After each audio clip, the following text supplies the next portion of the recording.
नमस्कार मंडळी, शुभ संध्याकाळ। तर आजची आपली ब्लॉगची सुरुवात होत आहे वसमतवरनं। तर बरेचसे नवीन सबस्क्रायबर जोडले गेलेत, त्यांना माहिती नसेल तर त्यांच्यासाठी परत एकदा सांगते की वसमत हे माझं माहेर आहे आणि बरेच दिवस झालेत मला माहेरी येऊन।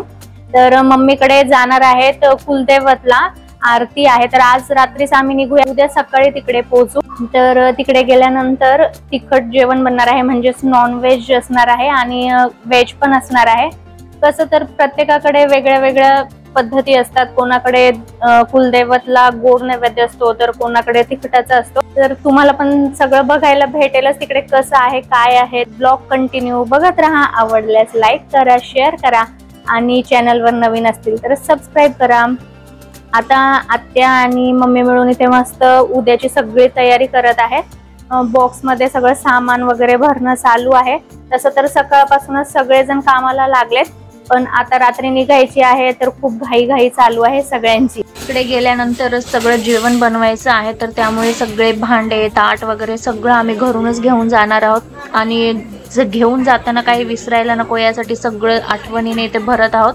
तर बरंच सामान इथे काढून ठेवलं आहे आणि आता आत्या मामा वगैरे मम्मी सगळे मिळून हे भरत आहे। तिकडे गेल्यानंतर स्वयंपाक तर सगळं चुलीवरती करायचं आहे, पण कसं चपाती वगैरे आपल्याला चुलीवरती करायला जमणार नाही, त्यामुळे इकडे आत्याच्या घरून गॅस घेऊन आलेत आणि आता फक्त तो व्यवस्थित आहे का, चालू वगैरे होतो का नाही सगळं बघायचं आहे। तिकडे जाऊन पोहोचल्यानंतर सकाळी नाश्त्यासाठी चिवडा बनवलेला आहे आणि अशी मस्त बॉक्स सगळे भरत आहे सामानांनी। कोणत्या बॉक्स मध्ये काय आहे कळण्यासाठी प्रत्येक बॉक्सवर नावं देखील टाकून घेतली आणि आता आजी इथे बनवत आहे मस्त गरम गरम गुळाच्या पोळ्या। आमच्याकडे घरी सगळ्यांनाच गुळाची पोळी खूप म्हणजे खूप आवडते, तर आता रात्री सगळेजण आम्ही मस्त गुळाची पोळी खाऊन निघूया। तर आम्हाला निघण्यासाठी जवळपास मध्यरात्रच होणार आहे, म्हणजे 2:30-3:30च्या सुमारास आम्ही निघूया आणि सकाळी सकाळी तिकडे पोहोचणार आहोत। कोणाकोणाकडे अशी गुळाची पोळी बनते आणि कोणाकोणाला गुळाची पोळी खायला आवडते हे मला कमेंट करून नक्कीच सांगा।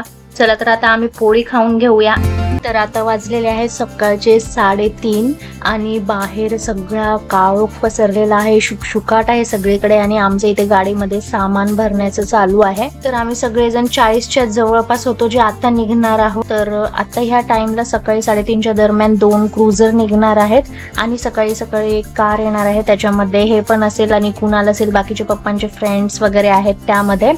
तर आम्हाला पोहोचण्यासाठी आता सकाळ होईल।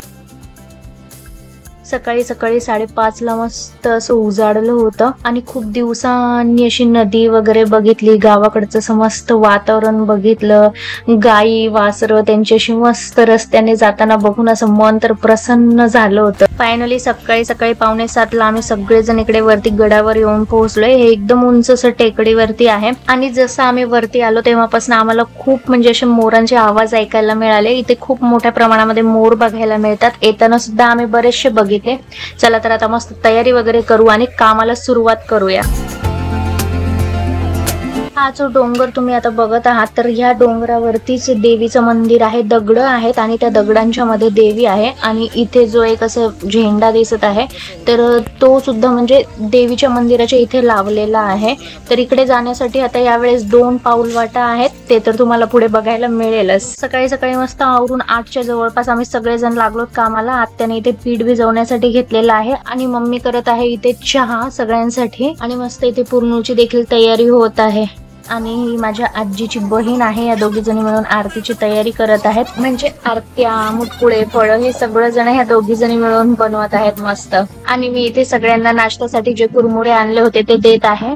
बसण्यासाठी अशी मोकळी जागा आहे यावेळेस, तर इकडे पत्राचा शेड आहे। या अगोदर तर इकडे असं काहीच नव्हतं, पूर्ण ओपन आणि बाहेर तर एवढं ऊन आहे, अशा सगळीकडून गरम वाफा लागत होत्या आणि असं ताडपत्री चादर वगैरे टाकलेत खाली बसण्यासाठी। सगळेजण आम्ही इकडेच बसलो। सकाळी 9:30-10ची वेळ आहे आणि हे देखील आत्ताच आलेत, म्हणजे ह्यांची जी कार होती ती आता आली आहे आणि येतानाच यांचा नाश्ता झालाय, परंतु सगळे यांना खूप आग्रह करत होते, तर त्यामुळे हे पण सगळ्यांसोबत थोडं थोडं नाश्ता करण्यासाठी बसलेत आणि आता सगळ्यांचाच नाश्ता चालू आहे आणि एकीकडे काम देखील चालू आहे। सगळेजण आले यावेळेस, सगळ्यांची मस्त भेट झाली, खूप बरं वाटतंय। मावशींसोबत थोडंसं पूर्ण खिसायला बसली होती, कारण त्या एकट्याच खिसत होत्या आणि खूप वेळ लागेल, त्यामुळे मी थोडीशी त्यांना मदत केली आणि त्यानंतर मी आले इथे चपाती शेकण्यासाठी। आत्या आजी वगैरे सगळे चपाती लाटत होते आणि मी मस्त इथे शेकत होते, मस्त आमच्या गप्पा देखील चालत होते एकीकडे। आणि अजून बरीचशी कामं बाकी होती, मटण बनवायचं बाकी होतं.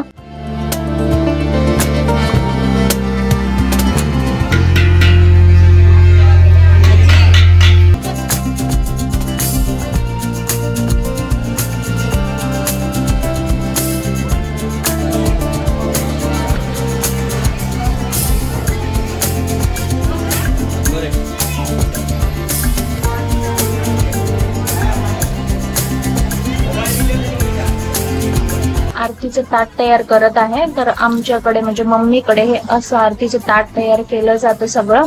ह्यामध्ये म्हणजे हे नैवेद्याचं ताट आहे. हे घेऊन आम्ही वरती डोंगरावर जाणार आहोत आता. आणि दुपारचे जवळपास 12 तरी वाजले आहेत. आवरलंय आणि जवळपास दुपारी 1ची वेळ झाली आहे आणि आम्ही निघालोय देवीच्या दर्शनासाठी. डोंगरावर जात आहोत सगळे. वरती दगडांमध्ये ती देवी आहे आणि हा डोंगर पार करून आम्हाला वरती पोहोचायचं आहे. आणि इथून जाताना तर फारच अवघड होतं जाण्यासाठी.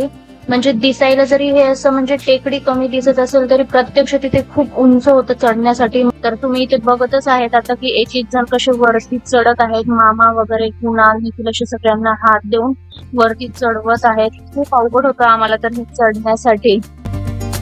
छोटीशी पाऊलवाट आहे मंदिराकडे जाण्यासाठी. पूर्ण मंदिरापर्यंत ही पाऊलवाट आहे. एका वेळेस इथून एकच जण चालू शकतो. आणि खूप भयंकर ऊन होतं वरती. तर 1 किलोमीटरचा जवळपास मंदिरापर्यंत पोहोचण्याचा रस्ता होता. आणि हा जो एक मोठा दगड आहे आणि खाली जे छोटे छोटे दगड दिसत आहे ह्याच्या आतमध्ये देवी आहे. तर सगळेजण इकडे येऊन बसले. हे तर सगळ्यात पुढे होते विश्वमला घेऊन निघालेले.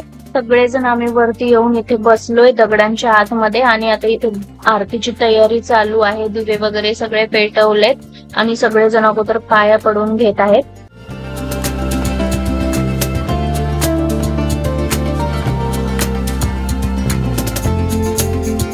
आणि हा आहे माझा सगळ्यात छोटा भाऊ निखिल.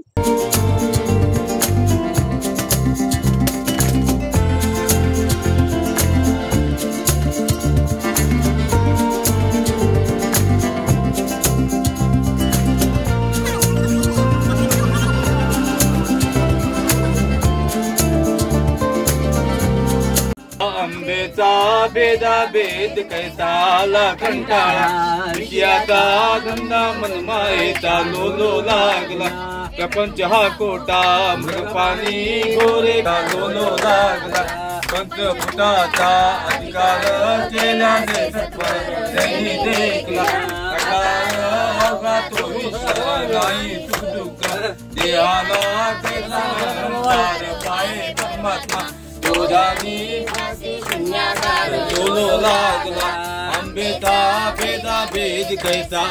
तर आता इकडे आरती वगैरे सगळं करून आम्ही निघालोय खालती जाण्यासाठी. आणि तुम्ही बघू शकता तिथे खूप म्हणजे खूपच ऊन आहे. आणि आता उतरताना तर एकदम असं उतार असल्यासारखं आहे. त्याच्यामुळे सगळ्यांना सांभाळून उतरावं लागत आहे. तर चला भेटूया डायरेक्ट खाली गेल्यावरतीच. दर्शन घेऊन आम्ही सगळेजण आता खाली आलोय. आणि इथे हे सगळे आरमूरचे पाहुणे आहेत आमचे. तर मोठ्या मामांची अॅनिव्हर्सरी होती. तर सगळे त्यासाठी मिठाई वगैरे भरवत होते. त्यांनी येताना स्वीट्स आणलेला. तर मम्मी पप्पा भाऊ हे सगळेजण एकमेकांना स्वीट भरवत आहे. तर या निमित्ताने सगळ्यांची मस्त भेट झाली. आणि आमच्या घरी कोणताही कार्यक्रम असेल तर हे आरमूरची फुल फॅमिली कार्यक्रमला असणार म्हणजे असणारच. आणि एका निमित्तानेच असं भेटणं होतं. तर खूप छान वाटलं सगळ्यांना भेटून. खूपच दिवसांनी माझी सगळ्यांसोबत भेट झाली होती. कारण बऱ्याच दिवसांमध्ये माझी कोणाशीच भेट नव्हती. आणि मग ह्या निमित्ताने सगळे आम्ही भेटलो. तर आता इथे सगळेजण बसले आहेत जेवण्यासाठी. तर त्या साईडने बसलेत सगळे माणसं आणि ह्या साईडने बसले आहेत सगळ्या लेडीज. तर सगळ्यांची इथे मस्त जेवण चालू आहेत. मंडळी आजची मम्मीकडची खुदामपूरची आरती खूप छान झाली आहे. तर इथून आम्ही निघालोय बोधनला जाण्यासाठी. तर तिकडे फोटो आणि व्हिडिओ घेऊ देत नाहीत. त्यामुळे आजचा हा ब्लॉग खुदामपूरच्या आरतीच्या छान आठवणींसोबत इथे संपवते. आणि भेटूया लवकरच नवीन ब्लॉग मध्ये. तोपर्यंत बाय.